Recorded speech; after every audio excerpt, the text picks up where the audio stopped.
3 मई 1999 की सुबह लद्दाख के एक चरवाहे ताशी नामग्याल अपनी भेड़ बकरियों के साथ कारगिल के पास की पहाड़ियों में चढ़ रहे थे। अचानक उन्हें कुछ अजीब आवाजें सुनाई दी। जब वह करीब गए तो जो देखा उससे उनके होश उड़ गए। भारतीय सीमा के अंदर ऊंची पहाड़ियों पर सैकड़ों की संख्या में हथियारबंद घुसपैठिए तैनात थे।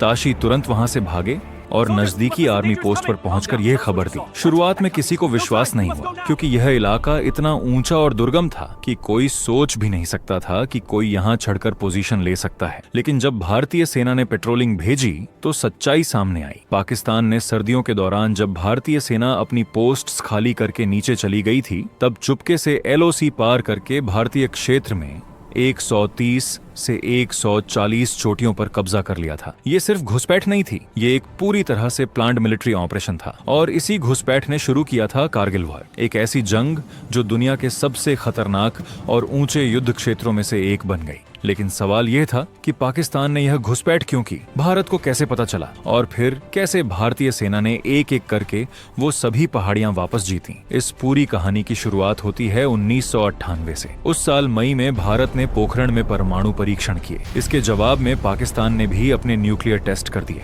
दोनों देश अब आधिकारिक तौर पर परमाणु शक्ति बन चुके थे। इसी बीच फरवरी 1999 में भारत के प्रधानमंत्री अटल बिहारी वाजपेयी ने पाकिस्तान के साथ रिश्ते सुधारने के लिए एक ऐतिहासिक कदम उठाया। वह दिल्ली से लाहौर बस सेवा की पहली यात्रा पर खुद गए। लाहौर में भारत और पाकिस्तान के बीच शांति के लिए एक घोषणा पत्र पर हस्ताक्षर हुए। पूरी दुनिया को लग रहा था कि अब दोनों देशों के बीच रिश्ते सुधरेंगे। लेकिन उसी वक्त पाकिस्तान की सेना अपने चीफ जनरल परवेज मुशर्रफ की अगुवाई में एक खतरनाक प्लान पर काम कर रही थी। इस ऑपरेशन का नाम था ऑपरेशन बद्र। प्लान बेहद था। कारगिल और द्रास सेक्टर की ऊंची चोटियों पर कब्जा करके श्रीनगर लेह हाईवे को काट देना। यह हाईवे भारत के लिए बेहद अहम था, क्योंकि इसी रास्ते से लद्दाख में तैनात भारतीय सेना को रसद और हथियार पहुंचाए जाते थे। अगर यह रास्ता कट जाता तो भारतीय सेना की सप्लाई लाइन पूरी तरह ठप हो जाती।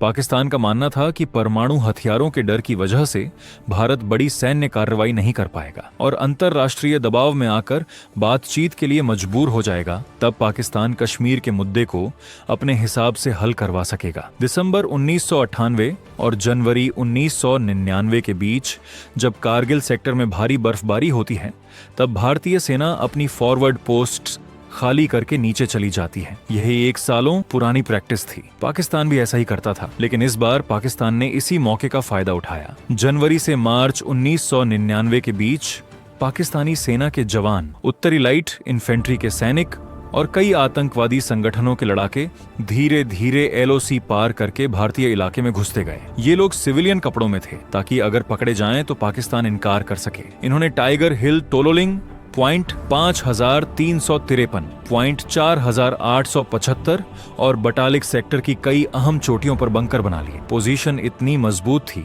कि ऊपर से नीचे की तरफ पूरा नजारा दिखता था। श्रीनगर लेह हाईवे पर चलने वाली हर गाड़ी उनकी निगाह में थी। मई के पहले हफ्ते जब भारतीय सेना को इसकी जानकारी मिली तो सबसे पहले लगा कि यह कुछ घुसपैठिए होंगे। लेकिन जब पेट्रोलिंग टीमें गईं और उन पर भारी फायरिंग हुई तो साफ हो गया कि यह कोई छोटा ऑपरेशन नहीं है। भारतीय सेना के कैप्टन सौरभ कालिया की टीम को पाकिस्तानी सैनिकों ने पकड़ लिया। उनके साथ बर्बरता की गई, टॉर्चर किया गया और फिर मार दिया गया। जब उनकी बॉडी वापस मिली तो पूरे देश में गुस्सा फैल गया। यह घटना भारतीय सेना के लिए एक वेकअप कॉल थी। अब साफ था कि पाकिस्तान ने शांति की बातचीत के बीच में ही पीठ में छुरा घोंप दिया है। जब भारत सरकार और सेना को पूरी स्थिति का अंदाजा हुआ तो सबसे पहला सवाल यह था कि क्या करें, क्योंकि पाकिस्तान ने जिन चोटियों पर कब्जा किया था वो 16,000 से 18,000 फीट की ऊंचाई पर थी। वहां ऑक्सीजन की कमी, -10 से 15 डिग्री तापमान और बर्फीले तूफान आम बात थी। ऊपर से दुश्मन को हाई ग्राउंड मिला हुआ था,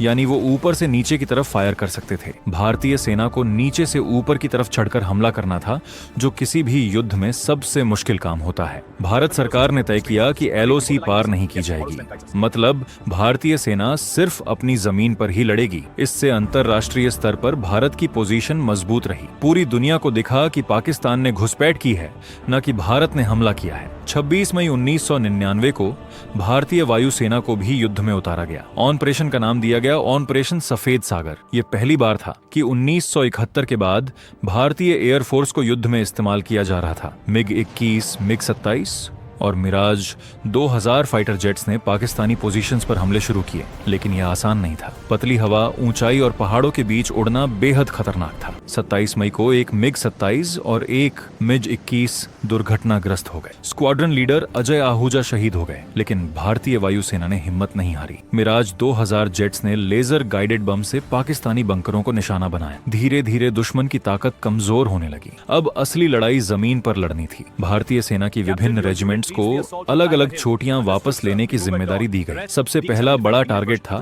तोलोलिंग। यह एक बेहद अहम चोटी थी जो 16,000 फीट की ऊंचाई पर थी। इस पर कब्जा करना जरूरी था क्योंकि यहां से पूरे इलाके पर नजर रखी जा सकती थी। 18 ग्रेनेडियर्स, 2 राजपुताना राइफल्स और 13 जम्मू कश्मीर राइफल्स की यूनिट्स को यह मिशन दिया गया। जवान रात के अंधेरे में चुपचाप चढ़ाई करते, एक एक कदम संभाल कर रखते क्योंकि एक गलती मौत बन सकती थी। ऊपर से पाकिस्तानी सैनिकों की लगातार फायरिंग हो रही थी। ग्रेनेड्स फेंके जा रहे थे। कई जवान शहीद हो गए, लेकिन बाकी आगे बढ़ते रहे। 13 जून 1999 को तोलोलिंग पर भारत का तिरंगा लहरा दिया गया। यह कारगिल वॉर का पहला बड़ा विक्ट्री था। इसके बाद अगला टारगेट था टाइगर हिल। यह सबसे खतरनाक और सबसे ऊंची छोटी थी। इस पर इतने मजबूत बंकर बने हुए थे कि तोपों के गोले भी उन्हें तोड़ नहीं पा रहे थे। 18 ग्रेनेडियर्स, 8 सिख रेजिमेंट और 3 पंजाब रेजिमेंट को यह मिशन सौंपा गया। रात के 11:30 बजे हमला शुरू हुआ। जवान बर्फ और पत्थरों पर फिसलते हुए चढ़ रहे थे। हर तरफ से गोलियां बरस रही थी। ग्रेनेडियर योगेंद्र सिंह यादव अपनी टीम के साथ सबसे आगे चढ़ रहे थे।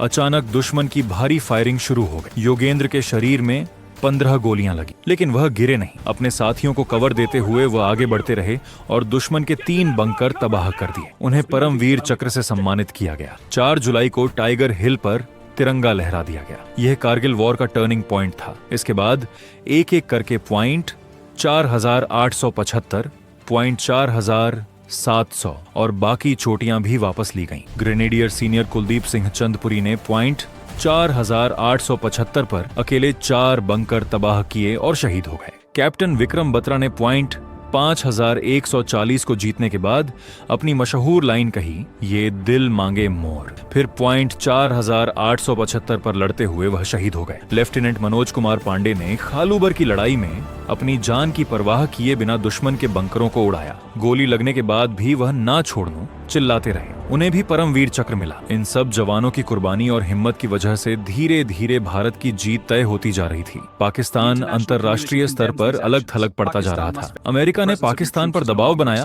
कि वो अपनी सेना वापस बुलाए। 11 जुलाई को पाकिस्तान के प्रधानमंत्री नवाज शरीफ अमेरिका गए और वापसी का ऐलान किया। 26 जुलाई 1999 को भारत ने आधिकारिक तौर पर ऑपरेशन विजय की सफलता का ऐलान किया। कारगिल वॉर खत्म हो चुकी थी। इस युद्ध में भारतीय सेना के 527 जवान शहीद हुए, 1363 घायल हुए। पाकिस्तान को भी भारी नुकसान उठाना पड़ा। हालांकि उन्होंने कभी सही आंकड़े नहीं बताए, लेकिन भारत ने पूरी दुनिया को दिखा दिया कि वह अपनी जमीन का 1 इंच भी किसी को नहीं लेने देगा। कारगिल वॉर ने यह भी साबित कर दिया कि परमाणु हथियार होने के बावजूद युद्ध हो सकता है। और सबसे बड़ी बात यह सिखाई कि शांति की बातचीत के दौरान भी सतर्क रहना जरूरी है। आज भी कारगिल विजय दिवस हर साल 26 जुलाई को मनाया जाता है। उन शहीदों को याद किया जाता है जिन्होंने बर्फीली चोटियों पर अपनी जान देकर देश की रक्षा की। Captain Vikram Batra, lieutenant Manoj Pande, grenadier Yogendra Singh Yadav, rifleman Sanjay Kumar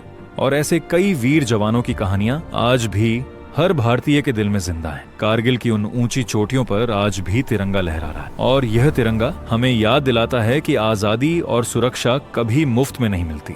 इसके लिए बहादुर जवानों ने अपना खून बहाया है। दोस्तों, अगर वीडियो पसंद आया हो तो वीडियो को एक लाइक जरूर करें और चैनल को भी सब्सक्राइब जरूर करें। हम ऐसे ही वीडियो हर हफ्ते लाते रहेंगे। तब तक के लिए जय हिंद, जय भारत।